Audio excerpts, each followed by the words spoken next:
Hi കൂട്ടുകാരെ, പുതിയൊരു വീഡിയോയിലേക്ക് എല്ലാവർക്കും സ്വാഗതം. അങ്ങനെ ഇനി വേദയുടെ വിവാഹ നിശ്ചയം നടക്കണം കേട്ടോ.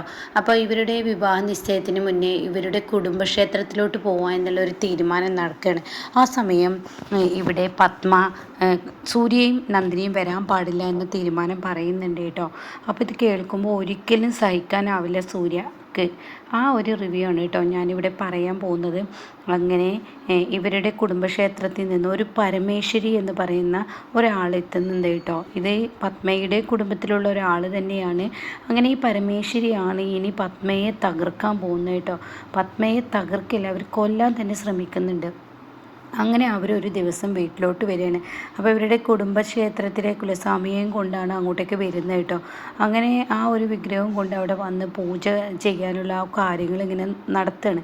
അപ്പോൾ ഇവരൊന്നും അറിഞ്ഞിട്ടില്ല. നേരം വെളുക്കുമ്പോൾ തന്നെ ഇവരുടെ ഹാളിൽ അതിനുള്ള ഏർപ്പാടുകളെല്ലാം ഇവർ നേരം വെളുക്കുമ്പോൾ തന്നെ ചെയ്തു വെച്ചിട്ടുണ്ടാകും. കാരണം അതിരാവിലെ രാജു എണീക്കുന്നത് കൊണ്ട് തന്നെ അവിടെ വീടിൻ്റെ ഡോറൊക്കെ ഓപ്പൺ ആണല്ലോ. മാത്രമല്ല അവർ ക്യാമറ വെച്ചിട്ടാണല്ലോ പോയിരിക്കുന്നത്. അപ്പോൾ അവരുടെ പേര് ഒരു പരമേശ്വരി എന്നാണ്, സ്ത്രീയാണ് വരുന്നത്. ഇനി ഇവിടെ മാറ്റമുണ്ടോ എന്ന് എനിക്കറിയില്ല കേട്ടോ. അങ്ങനെ ഈ സമയം ഇവർ നേരം വെളുത്ത് നീക്കുമ്പോൾ തന്നെ മണിയടിക്കുന്ന ശബ്ദം, പൂജ ചെയ്യുന്നൊരു ശബ്ദമാണ് കേട്ടോ കേൾക്കുന്നത്. അപ്പോഴേക്കും എല്ലാവരും താഴത്ത് ഇറങ്ങി വരികയാണ്. നന്ദിനി ആയിരിക്കും ചെയ്യുന്നത് എന്നൊരു വിശ്വാസമാണ്. പക്ഷേ നന്ദിനി പോലും എണീറ്റിട്ടില്ല. അങ്ങനെ എല്ലാവരും താഴെ വരുമ്പോൾ കാണുന്ന കാഴ്ച, ഹോളിൽ തന്നെ ഒരു കുലസ്വാമിയുടെ, അവരുടെ കുടുംബക്ഷേത്രത്തിലെ ഒരു സ്വാമിയുടെ വിഗ്രഹം അവിടെ കൊടുന്ന് വെച്ചിട്ട് അവരിങ്ങനെ പൂജ ചെയ്യുകയാണ് കേട്ടോ. ഇത് കാണുന്നതിനോട് കൂടി ദേഷ്യം പിടിപ്പിക്കുകയാണ് പത്മക്ക്. അപ്പം പത്മ പറയണേ, നീ എന്തിനാടി നീ എൻ്റെ വീട്ടിൽ വന്ന് ചെയ്യുന്നത്? ഇതെന്താ ഇങ്ങനെയൊക്കെ പറയുന്നത്? നമ്മുടെ ഒരു കുടുംബമല്ലേ, ആ കുടുംബത്തിൽ ഒരു നല്ല കാര്യം നടക്കാൻ പോകുന്നത് ഞാനും കൂടി അറിയണ്ടേ? അപ്പോൾ ഈ സമയം പറയുന്നുണ്ട്, നല്ല കാര്യം നടക്കുന്നതോ എന്നിങ്ങനെ പത്മയുടെ ആങ്ങളുടെ ഭാര്യ ചോദിക്കുകയാണ് കേട്ടോ. അപ്പോൾ ഈ സമയം പറയണേ, അതെ ഇവിടെ ഒരു നല്ല കാര്യം നടക്കാൻ പോവുകയാണല്ലോ. അതായത് പത്മയുടെ മകള്, എൻ്റെ ചെറുമകള് ഇവിടുത്തെ മകളെ വിവാഹം കഴിപ്പിക്കാൻ പോവില്ലെന്ന് പറയണേ. അത് കേൾക്കുന്ന പത്മ ആകെ ഞെട്ടിപ്പോവാണ്. എങ്ങനെ നീ ഇതെല്ലാം അറിയുന്നതെന്ന്. പക്ഷേ പത്മക്കറിയില്ല കേട്ടോ. പത്മയുടെ വീട്ടിൽ ഒരു ഒളി ക്യാമറ ഈ പരമേശ്വരി വെച്ചിട്ടുണ്ട് എന്നുള്ള സത്യം പത്മക്കറിയില്ല. അങ്ങനെ ഈ സമയം ഇവർ പറയുന്നുണ്ട്, എന്താപ്പോൾ ഇത് എങ്ങനെ അറിഞ്ഞു എന്നുള്ള ലെവലിൽ. ഇത് തന്നെയാണ് പറഞ്ഞിരുന്നത്, കുടുംബക്ഷേത്രത്തിലെ ദൈവം എന്നോട് പറഞ്ഞതാണ്, എനിക്ക് സ്വപ്നത്തിൽ ദർശനം പറഞ്ഞതാണ് എന്നോട്, അവിടെ ഇങ്ങനെയൊരു ഇത് നടക്കാൻ പോകുന്നുണ്ട്, നിശ്ചയം നടക്കാൻ പോകുന്നുണ്ട്. ആ നിശ്ചയത്തിന് മുന്നേ കുടുംബക്ഷേത്രത്തിൽ വന്നൊരു പൂജ ചെയ്യണം എന്നോട് ആവശ്യപ്പെട്ടു. അതിന് വേണ്ടിയിട്ടാണ് ഞാനിങ്ങനെ വന്നതെന്ന് പറയണം കേട്ടോ. അപ്പോൾ ഈ സമയം പറയണം, പരമേശ്വരി, നീ കഴിഞ്ഞ തവണ ഈ വീട്ടിൽ വന്നപ്പോൾ ആപ്പിളിൽ വിഷം നിറച്ച് എൻ്റെ ആങ്ങളയെ കൊല്ലാൻ നോക്കി. നീ വിഷമുള്ള ജന്മമാണ്. നീ എന്നെയും എൻ്റെ കുടുംബത്തെയും തകർക്കാനാണ് വന്നതെന്ന് പത്മ പറയണം കേട്ടോ. ആ സമയം പറയണേ, എനിക്ക് ആരെയും തകർക്കണം എന്നുള്ള ഉദ്ദേശമൊന്നുമില്ല എന്ന് പത്മയോട് പരമേശ്വരി പറയണം. പിന്നെ എങ്ങനെ ആപ്പിളിൽ വിഷം വന്നത്? നീ കൊണ്ടുവന്ന ആ ഒരു ഇതിലായിരുന്നല്ലോ വിഷം. ആപ്പിളിൽ വിഷം വരണമെന്നുണ്ടെങ്കിൽ നീയല്ല ആപ്പിളിൽ വിഷം വെച്ചതെന്ന് ചോദിക്കാൻ കേട്ടോ. ഇതെന്ത് പറച്ചിലാണ്? ഞാൻ എൻ്റെ വീട്ടിൽ നട്ടുവളർത്തി ഉണ്ടാക്കി, എൻ്റെ തോട്ടത്തിൽ നട്ടുവളർത്തി ഉണ്ടാക്കിയ ആപ്പിള്, ആ ആപ്പിളിൽ വിഷം എങ്ങനെ വരാനാണ്? അത് എനിക്കറിയില്ല. ഞാൻ ഇങ്ങോട്ടേക്ക് കൊണ്ടുവരുന്നത് വരെ അതിൽ ഒന്നും തന്നെ ഉണ്ടായിരുന്നില്ല. പിന്നെ ഫ്രൂട്ട്സൊക്കെ അല്ലേ, എപ്പോഴാണ് എന്താന്ന് വരിക എന്ന് പറയാൻ പറ്റില്ലല്ലോ എന്നൊക്കെ പറയാണ്. അങ്ങനെ ഇന്ദ്രജയ ഇത് ചോദ്യം ചെയ്യുന്നുണ്ട് കേട്ടോ. ഇതേ സമയം പറയണേ, ഞാൻ നിങ്ങളുടെ വീട്ടിലൊരു പ്രശ്നം ഉണ്ടാക്കാൻ ഒന്നിനും വേണ്ടി വന്നതല്ല. ഈ പൂജാരിയും കൊണ്ടുവന്നത് നിങ്ങളൊരു പൂജ ചെയ്യണം ഇപ്പോൾ ഇവിടെ വെച്ചിട്ട്, അതെല്ലാം നിങ്ങൾ കുടുംബക്ഷേത്രത്തിലോട്ട് വരണം, അതും പറയാനാണ് ഞാൻ വന്നതെന്ന് പറയണേ. അപ്പോൾ പത്മ പറയണേ, എനിക്ക് ദേഷ്യം പിടിക്കുന്നു, ഇവരോട് മര്യാദയ്ക്ക് ഇറങ്ങി പോകാൻ പറ എന്ന് പറയണേ. അപ്പോൾ പത്മയുടെ ആങ്ങളെ പറയണേ, ഇവരെങ്ങനെ ഇതൊക്കെ അറിയുന്നത്? കുടുംബക്ഷേത്രത്തിൽ പോകണമെന്ന് എനിക്ക് ആഗ്രഹമുണ്ട് പത്മ, നമുക്കൊന്ന് പോയാലോ എന്ന് പറയണേ. അപ്പോൾ പരമേശ്വരി പറയണേ, ഞാനിത് ഓർമ്മപ്പെടുത്തിയത് നന്നായില്ലേ? നിങ്ങളുടെ കുടുംബക്ഷേത്രമാണ്, ആ കുടുംബക്ഷേത്രത്തിൽ വന്ന് അവിടുത്തെ ദേവിയോട് അനുഗ്രഹവും കാര്യങ്ങളൊക്കെ ചോദിച്ചിട്ടല്ലേ വിവാഹ നിശ്ചയമൊക്കെ നടത്തുക. അപ്പോൾ അത് കേട്ടോടെ തന്നെ ഇതിന് അനുകൂലമായി തന്നെ യതീന്ദ്രൻ സംസാരിക്കുകയാണ്. യതീന്ദ്രൻ പറയണേ, കാര്യം ഈ പരമേശ്വരി നമ്മുടെ ശത്രുവാണ്. എങ്കിലും കൂടി ഞാനൊരു കാര്യം പറയട്ടെ, ഇവർ പറയുന്നതിൽ അർത്ഥമുണ്ട്. കാരണം നമ്മൾ ഒരിക്കലും ഈ പൂജ ചെയ്യാതിരിക്കാൻ പാടില്ല. ഈ പൂജ ചെയ്യണം. കുടുംബക്ഷേത്രത്തിൽ പോയി അവിടുത്തെ അനുഗ്രഹം ചെയ്തതിനും അവിടുത്തെ പൂജ ചെയ്തതിനു ശേഷം മാത്രം മതി വിവാഹ നിശ്ചയം. അത് കേൾക്കുന്ന പത്മയുടെ ആങ്ങളെയും പറയണം, അതേ പത്മ, നമുക്ക് അങ്ങനെ ചെയ്യാമെന്ന് പത്മയുടെ ആങ്ങളെ പറയണം. ആങ്ങളുടെ ഭാര്യ അത് തന്നെ ആവർത്തിക്കുകയാണ് കേട്ടോ. നമുക്ക് അവിടെ പോയി ഒരു പൂജ ചെയ്താമെന്ന്. അപ്പോൾ പരമേശ്വരി, അതായത് പത്മയുടെ ശത്രു പറയണേ, ഞാൻ വിചാരിച്ചത് തന്നെ നടന്നിരിക്കുന്നു, എന്തായാലും ഞാൻ ഇറങ്ങുന്നു, നിങ്ങളുടെ ഇഷ്ടം പോലെ ചെയ്തോ, ഞാനിത് ഓർമ്മപ്പെടുത്താൻ വേണ്ടി വന്നതാണെന്ന് പറയണേ. ആ സമയം പത്മ പറയുന്നുണ്ട്, നീ ഓരോരോ കാര്യങ്ങൾ പറഞ്ഞ് ഈ വീട്ടിലോട്ട് ഓർമ്മപ്പെടുത്താൻ വന്നാൽ ഇനി ഞങ്ങൾ സഹിക്കില്ല, നിന്നോട് പ്രതികരിക്കും, നീ ഞങ്ങളുടെ ആങ്ങളെ കൊല്ലാൻ നോക്കിയതാണ്, എന്തിനാ വെറുതെ എന്നെ ഇതിൽ കുറ്റപ്പെടുത്തുന്നത്, ഞാൻ ഒരു ശത്രുവായിട്ട് നിങ്ങളെ കണ്ടിട്ടില്ല, ഒരു പ്രശ്നം എല്ലാവർക്കും ഒരു മിസ്റ്റേക്ക് വന്നു, ആ മിസ്റ്റേക്കിനനുസരിച്ച് വീണ്ടും ഞങ്ങൾ ഇട്ടുകൊടുത്തിട്ട് കുത്തരുതെന്നൊക്കെ ഇങ്ങനെ പറഞ്ഞ് സംസാരിക്കണം. അങ്ങനെ ഈ പരമേശ്വരി ഇറങ്ങിപ്പോയിട്ടോ. പിന്നീട് ഇവരെല്ലാവരും ഭക്ഷണം കഴിക്കാനിരിക്കുകയാണ്. ഭക്ഷണം കഴിക്കാനിരിക്കുമ്പോൾ ബ്രേക്ക്ഫാസ്റ്റ് ആണെങ്കിലും പറയാൻ വയ്യാത്ത സ്വാദ് എന്നൊക്കെ വിജയ് പറയുന്നുണ്ട് കേട്ടോ. ഈ UK വന്നപ്പോൾ എന്തൊരു സ്വാദാണ്, എന്തൊരു രുചിയാണ് എന്നൊക്കെ ഇവരിങ്ങനെ സംസാരിക്കുന്നുണ്ട്.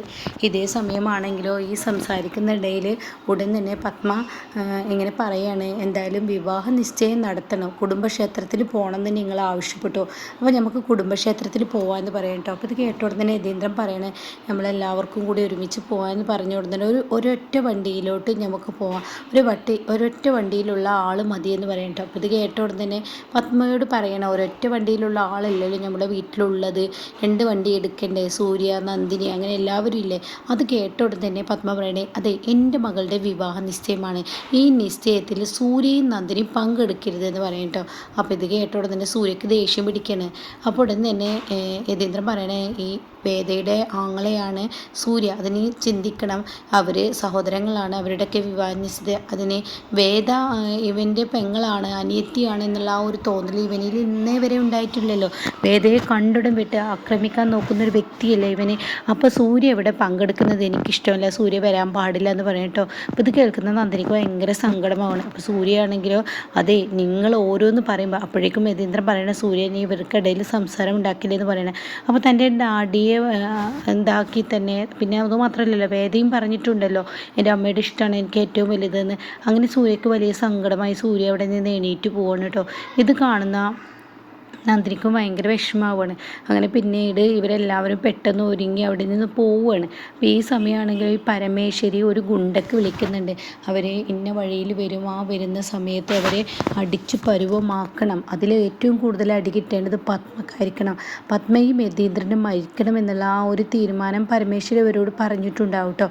അങ്ങനെ ഇവരെല്ലാവരും വലിയ സന്തോഷത്തോടു കൂടി യാത്ര ചെയ്യുമ്പോൾ പത്മയുടെ ആങ്ങൾ പറയണേ, 10-20-25 വർഷം ഞാൻ നാട്ടിൽ നിന്ന് മാറി നിന്നപ്പോൾ തന്നെ എൻ്റെ മക്കളുടെ വയസ്സ് എന്ന് പറയാമല്ലോ, അപ്പോൾ 30-35 വർഷം മാറി നിന്നപ്പോൾ തന്നെ ഈ ഗ്രാമപ്രദേശമൊക്കെ നഷ്ടപ്പെട്ടിരിക്കുന്നു, നമ്മുടെ നാട്ടുമ്പുറത്ത് എത്തുമ്പോൾ ബിൽഡിങ്ങും കാര്യങ്ങളൊക്കെ വന്നല്ലോ എന്നൊക്കെ പറയാം. അപ്പോൾ അത് പറയുന്നത് ശരിയാണ്, നാടിൻ്റെ ആ ഭംഗിയൊക്കെ പോയി, വലിയ വലിയ കൂറ്റം ബിൽഡിങ്ങൊക്കെ ആയി, അങ്ങനെയൊക്കെ ആ പ്രകൃതിയെക്കുറിച്ച് ഇങ്ങനെ പറഞ്ഞുകൊണ്ടിരിക്കുകയാണ് കേട്ടോ. അപ്പോൾ ഇവരിങ്ങനെ പോകുന്നതിനിടയിൽ ഇവരിങ്ങനെ ഓരോ കാര്യങ്ങൾ സംസാരിക്കുന്നുണ്ട്. ഇതിനിടയ്ക്കാണ് നന്ദിനിയെ കാണിക്കുന്നത്. നന്ദിനിക്ക് എന്തോ വല്ലാത്തൊരു ബുദ്ധിമുട്ട് തോന്നുന്നു കേട്ടോ. പരമേശ്വരിയുടെ മുഖം തന്നെ കണ്ണിലിങ്ങനെ കാണാണ്, അതായത് പത്മയുടെ ശത്രുവിനെ, ആ ശത്രുവിനെ ഇങ്ങനെ മുന്നിൽ കാണാൻ, അവർ ഒരു ഷാപ്പിൽ വന്ന് വിഷം കലർത്തിയതൊക്കെ മനസ്സിലിങ്ങനെ കാണണം കേട്ടോ. അപ്പോൾ ഇത് തന്നെ മനസ്സിലിങ്ങനെ കാണുമ്പോൾ തനിക്ക് എന്താണാവോ യാതൊരു സമാധാനം കിട്ടുന്നില്ല. അങ്ങനെ നന്ദിനി കോണിയിൽ നിന്ന് ഇറങ്ങി വരുന്ന സമയത്താണ് ഇതിങ്ങനെ കണ്ണിൽ കാണുന്നത് കേട്ടോ. ദൈവം തന്നെ അങ്ങോട്ടേക്ക് വിളിക്കുന്നത് പോലെ കേട്ടോ. അപ്പോൾ ഈ സമയം നന്ദിനി ഇങ്ങനെ ലാസ്റ്റ് സ്റ്റെപ്പിലെത്തിയിട്ടുണ്ടാവും. ആ ലാസ്റ്റ് സ്റ്റെപ്പിൽ നിന്ന് നന്ദിനി അങ്ങോട്ട് വീഴാൻ ഒരുങ്ങുമ്പോൾ ഉടൻ തന്നെ സൂര്യ നന്ദിനിയെ കൈകളിൽ അങ്ങ് കോരിയെടുക്കണം കേട്ടോ. അപ്പോൾ സൂര്യ ചോദിക്കുകയാണ്, നന്ദിനി നീ എവിടെ നോക്കിയിട്ടാണ് നടക്കുന്നത്, നിൻ്റെ പ്രശ്നം എന്താ, നീ എവിടെ നോക്കിയിട്ടാണ് നടക്കുന്നത് എന്നൊക്കെ ചോദിക്കുന്നുണ്ട് കേട്ടോ. ആ സമയം പറയാണ്, അത് എന്തോ എൻ്റെ മനസ്സ് വല്ലാതെ വേദന, അതിന് നിന്നെ ആരെങ്കിലും ഇവിടെ വേദനിപ്പിച്ചോ, അങ്ങനെ നിൻ്റെ മനസ്സിനെ വേദനിപ്പിച്ചത് അവളാണോ, എൻ്റെ മുറപ്പെണ്ണ് എന്ന് പറഞ്ഞ് എൻ്റെ പിന്നാലെ നടക്കുന്നവളാണോ എന്നൊക്കെ ചോദിക്കുമ്പോൾ അങ്ങനെയൊന്നും പറയില്ല, അതൊന്നല്ല, എൻ്റെ മനസ്സിൽ ആ പരമേശ്വരി ഇവിടെ വന്ന് കുടുംബക്ഷേത്രത്തിലോട്ട് അവരെ വിളിച്ചത് മുതൽ എൻ്റെ മനസ്സിൽ ഇരുന്ന് ആരോ പറയുന്നു എന്തോ ഒരു അപകടം വരാനിരിക്കുന്നെന്ന്, യതീന്ദ്രൻ സാറിനും പത്മ മേഡത്തിനും എന്തോ വലിയ അപകടം വരുന്നത് പോലെ. അവർക്ക് എന്താ അപകടം വന്നാൽ എനിക്കെന്താ, എൻ്റെ അച്ഛന് മാത്രം ഒന്നും സംഭവിക്കാഞ്ഞാൽ മതി, അവരെൻ്റെ അമ്മയാണെന്ന് പറഞ്ഞിട്ട് എന്താ കാര്യം, അവരെ എന്നെ അപമാനിച്ചത് കണ്ടില്ലേ, എൻ്റെ മോളുടെ വിവാഹ നിശ്ചയത്തിന് നീ വരണ്ട എന്നൊക്കെ പറഞ്ഞ്. അപ്പോൾ അത് കേട്ട ഉടനെ അതിന് പറയാണ്, അതൊക്കെ ശരി തന്നെ, നിങ്ങളുടെ അമ്മ തന്നെയാണ്, അത് നിങ്ങളുടെ ദേഷ്യം കൊണ്ടാണ്, പക്ഷേ നിങ്ങളെ ഇഷ്ടമാണ്, അത് എന്നോടുള്ള വെറുപ്പാണ് കാണിക്കുന്നത്, പക്ഷേ എനിക്കെന്തോ മനസ്സിന് മനസ്സിന് വല്ലാത്തൊരു വേദന. നന്ദിനി നീ ഈ വിഷയം വിടില്ല, എനിക്ക് വിഷയം വിടാൻ കഴിയില്ല, എനിക്ക് പറ്റുമെങ്കിൽ കുടുംബക്ഷേത്രത്തിലൊന്ന് നീ പോവോ, അപ്പോൾ എൻ്റെ അമ്മ എന്നോട് വരാൻ പാടില്ലെന്നല്ലേ പറഞ്ഞിരിക്കുന്നത് എന്ന് സൂര്യ പറയണം. അപ്പോൾ നന്ദിനി പറയണ അത് നോക്കണ്ട, നീ കണ്ടതല്ലേ എല്ലാവർക്കും മുന്നിൽ വേദയുടെ വിവാഹ നിശ്ചയത്തിന് വേദയുടെ നിശ്ചയത്തിൻ്റെ കാര്യങ്ങളുമായ സംബന്ധമായ കാര്യത്തിന് നീ കുടുംബക്ഷേത്രത്തിൽ വരണ്ട എന്ന് അവരെൻ്റെ മുഖത്തടിച്ച് അത്രയും പേരുടെ മുന്നിൽ വെച്ചിട്ട് അവരെന്നെ അപമാനിക്കുകയല്ലേ ചെയ്തത്. അതൊക്കെ ശരിയായിരിക്കും സൂര്യ സാറ്, നമുക്കൊന്ന് പോയി നോക്കാം, എന്തോ ആപത്ത് അവരുടെ മുന്നിലുണ്ട്, സൂര്യ സാറ് വാ എന്ന് പറയട്ടെ. അപ്പോൾ സൂര്യ പറഞ്ഞു ശരി നന്ദിനി വണ്ടിയുടെ ചാവി എടുത്ത് വാ എന്ന് പറയണം. അത് പറഞ്ഞതും നന്ദിനി ഓടിപ്പോയി ചാവി എടുത്ത് കൊണ്ടുവരികയാണ് കേട്ടോ. പിന്നീട് കാണിക്കുന്നത് സൂര്യയാണ്, അതായത് സൂര്യയുടെ അച്ഛനെയും പത്മ, യതീന്ദ്രൻ, അങ്ങനെ എല്ലാവരെയും കേട്ടോ കാണിക്കുന്നത്. അവരെല്ലാവരും വേദ എല്ലാവരും ഉണ്ട് കേട്ടോ. ഈ സമയം ഇവരുടെ മുന്നിൽ കാണാൻ കുറേ കല്ലും മുട്ടിയും അതുപോലെ ഒരു വണ്ടിയൊക്കെ വഴി ബ്ലോക്ക് ചെയ്തിരിക്കുന്നത്. അപ്പോൾ അത് കാണുന്ന യതീന്ദ്രൻ ഇറങ്ങി വരികയാണ്. എന്താ ഇവിടെ എന്ന് പറഞ്ഞിട്ട് ഇറങ്ങുന്നുണ്ട്. യതീന്ദ്രൻ അങ്ങ് ഇറങ്ങിയതും ഗുണ്ടകൾ വന്ന് യതീന്ദ്രനെ അങ്ങ് തല്ലാണ്. അപ്പോഴേക്കും പത്മയുടെ ആങ്ങളെ ഇറങ്ങുകയാണ്. അപ്പോഴേക്കും പത്മ അയ്യോ അയ്യോ എന്തായി ചെയ്യുന്നതെന്ന് പറയുന്നത്. അപ്പോൾ ഇന്ദ്രജയും വിജയും അതുപോലെ തന്നെ ഈ സൂര്യയുടെ മുറപ്പെണ്ണും അതുപോലെ തന്നെ വേദയെ കല്യാണം കഴിക്കാൻ പോകുന്ന ചെക്കനും എല്ലാവരും ഇറങ്ങി വരികയാണ്. അങ്ങനെ അവരെല്ലാവരും ഈ ഗുണ്ടകളെ മാറ്റാൻ നോക്കുമ്പോഴൊന്നും ഇവർ പോവില്ല കേട്ടോ. അപ്പോഴേക്കും യതീന്ദ്രനെയോ അതുപോലെ തന്നെ ഈ പത്മയുടെ ആങ്ങള പത്മക്കൊക്കെ കണക്കിന് കിട്ടിയിട്ടുണ്ടാവും. ആ സമയമാണ് സൂര്യ അവിടെ വണ്ടിയുമായി എത്തുന്നത്. ഇവർ പോന്നിട്ട് അധികം ദൂരം ഒന്നും ആയിട്ടുണ്ടാവില്ല, 5-10 മിനിറ്റ് ആയിട്ടേ ഉണ്ടാവുള്ളൂ. അത്രയൊന്നും ഇല്ല ഇവിടെ കുടുംബക്ഷേത്രത്തിലോട്ട് കേട്ടോ. അപ്പോഴേക്കും സൂര്യ അവിടെ എത്തുകയാണ്. സൂര്യ ഇവരെ ആപത്തിൽ നിന്ന് രക്ഷിക്കുകയാണ്. അങ്ങനെ സൂര്യ തലങ്ങും ബലങ്ങും അവരെ ഇടിച്ച് ശരിപ്പെടുത്തി അവരെ ഓടിക്കുമ്പോഴും തന്നെ യതീന്ദ്രൻ ചോദിക്കുകയാണ് നീ നമ്മുടെ കുടുംബക്ഷേത്രത്തിലോട്ട് നിന്നോട് വരണ്ടെന്ന് പറഞ്ഞിട്ട് നീ പിന്നെ എന്താ പോകുന്നത്, നന്ദിനി എന്തോ നിങ്ങൾക്ക് ആപത്ത് വരുന്നുവെന്ന് അവരുടെ മനസ്സിൽ ആരും ഇരുന്ന് പറഞ്ഞു അത്രേ, അവളുടെ ദേവി അവളെ ഓർമ്മപ്പെടുത്തിയതുപോലെ. അത് കേൾക്കുന്ന പത്മക്ക് ദേഷ്യം പിടിക്കാൻ കേട്ടോ. അപ്പോൾ ഈ സമയം യതീന്ദ്രൻ പറയണേ നിങ്ങൾ വന്നില്ലായിരുന്നെങ്കിൽ, അപ്പോഴേക്കും നന്ദിനിയോട് പത്മയുടെ ആങ്ങളെ പറയണേ നിങ്ങൾ വന്നില്ലായിരുന്നെങ്കിൽ ഞങ്ങളുടെ ജീവന് തന്നെ ഭീഷണിയായിരുന്നു എന്ന് പറഞ്ഞിട്ട് അത് കേൾക്കുന്ന പത്മക്ക് ദേഷ്യം പിടിക്കുകയാണ്. അപ്പോൾ ഇങ്ങനെയൊരു സീൻ ഇനി വരാനിരിക്കുന്നുണ്ട് കേട്ടോ.